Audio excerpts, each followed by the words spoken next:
Hey there. So I wanted to do a couple of videos about conflict management because it's an incredibly interesting part of public relations.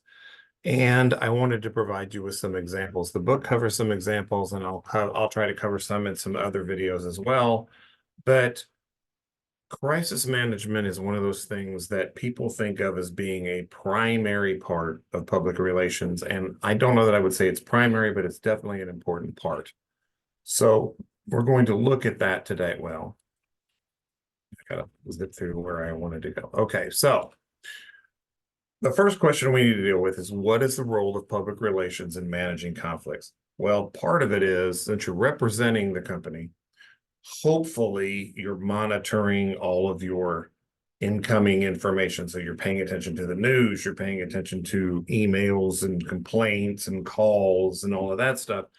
And really good companies also monitor their social media sites and they're paying attention to what people are posting, positive and negative.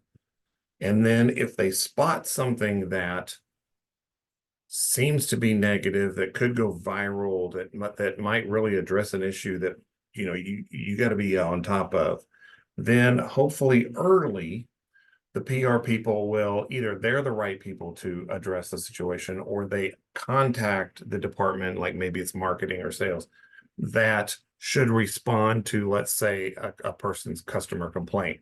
So the role that PR plays is kind of a mediator role in conflicts. You're representing the organization that you're doing public relations for, and you're mediating between that company and the publics. And remember, there's a ton of different publics. You've got the consumers a public, stockholders are a public, sometimes suppliers are a public, employees are a public.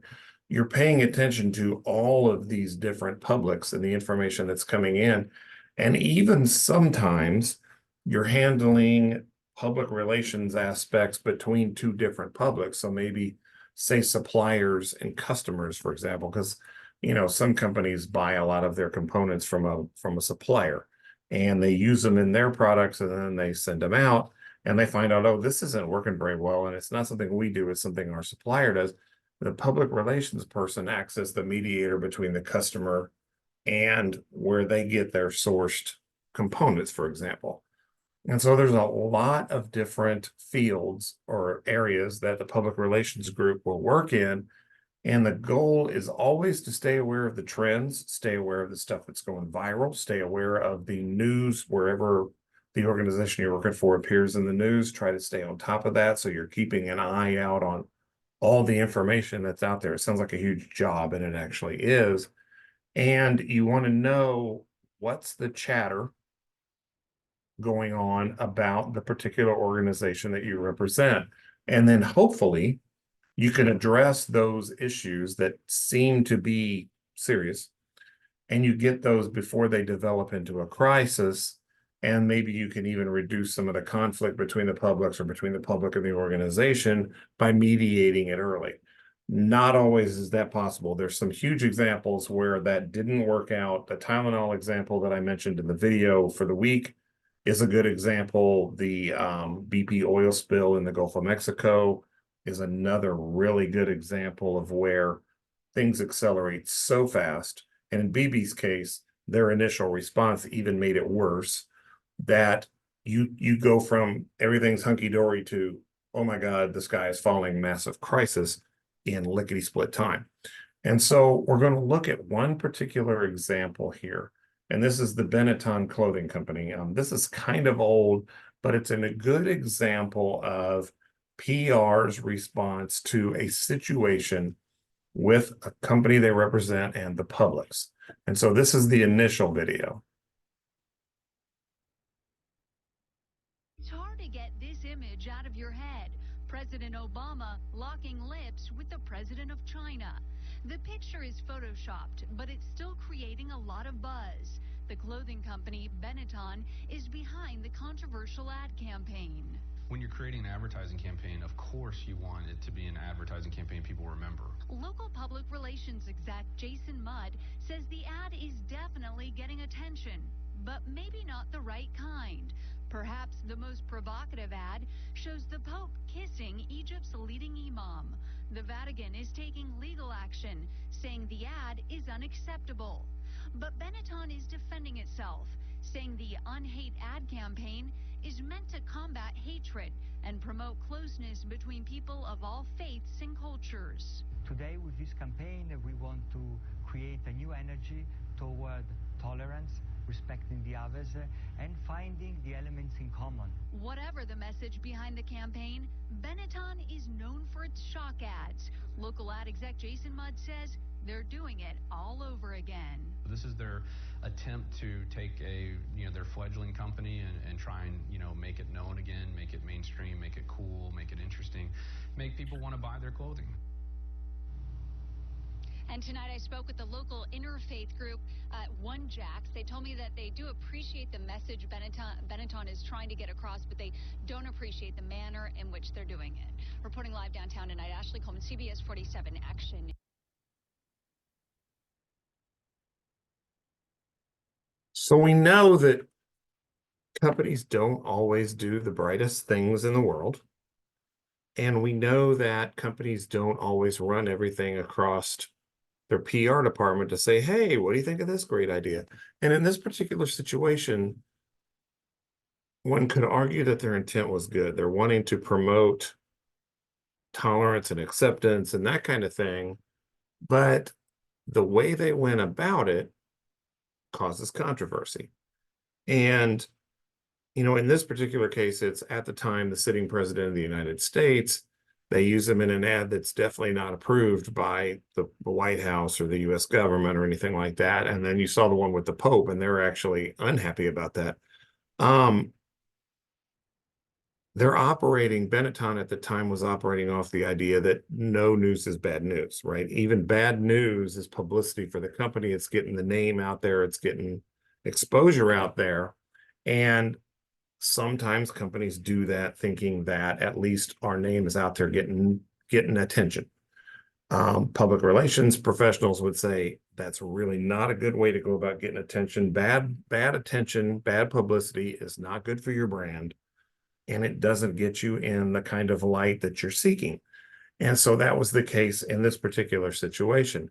So PR's job is to balance between the goals of Benetton wanting to sell clothing, right? And then also Benetton is wanting to promote tolerance among people and respect for all people. But the PR in this particular case would say, yeah, but in trying to show tolerance and respect for all people, you disrespected some people and you never even told them this was coming. So this instantly becomes a crisis, and there's a whole lot of instances of this, especially in advertising. Pepsi several years ago ran into the same kind of an issue. They tried to mirror a different world event, thought they were going in a good route, didn't include PR, and it immediately went viral in a negative way. And Benetton already had a questionable reputation anyway. In 2013, a Bangladesh clothing company had a collapse and 1,130 people were killed.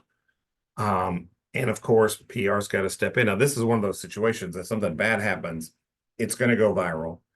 You've got to find a way to deal with the public. And part of the public is now people who are family members of the people that died. You've got to deal with potential customers of Benetton. You've got to deal with suppliers of Benetton, the owners of Benetton, the company itself. There's a lot there to untangle and work through. And kind of here is a video that shows the reaction of the factory collapse.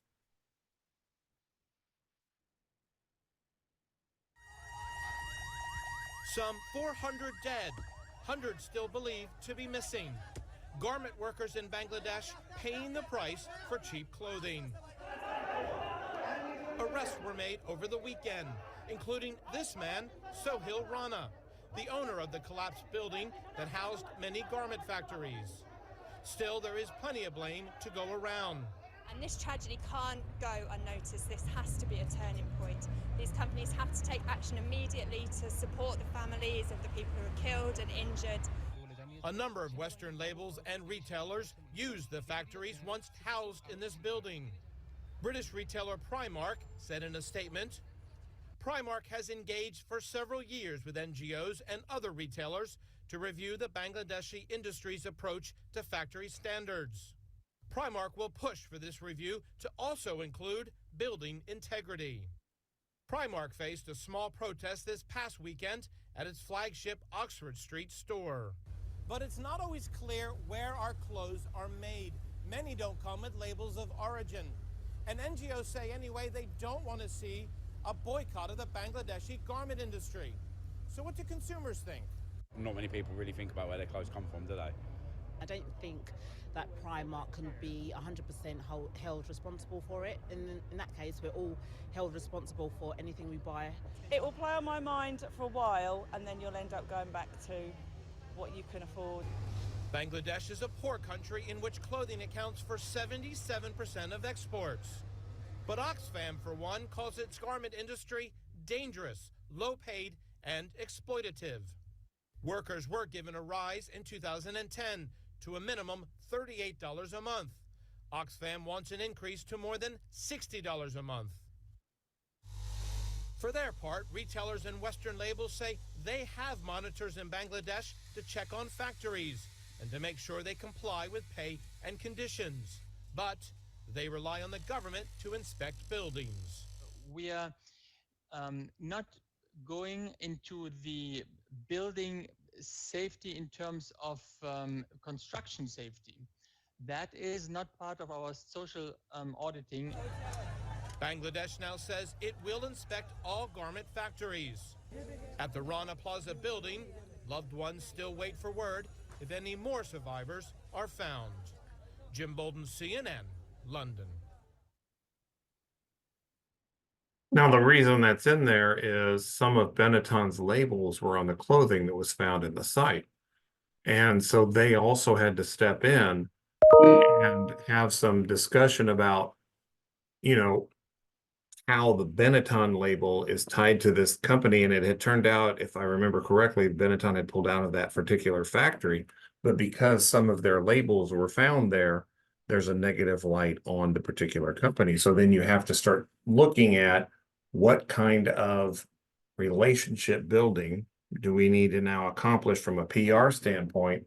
And we have to work on the balance between management objectives, because management's always about making money, right? Whatever the cheapest way to make money and fulfill the owners or the if it's stockholders, their investments, but also what does the public expect? Because, as consumers, we buy a ton of stuff.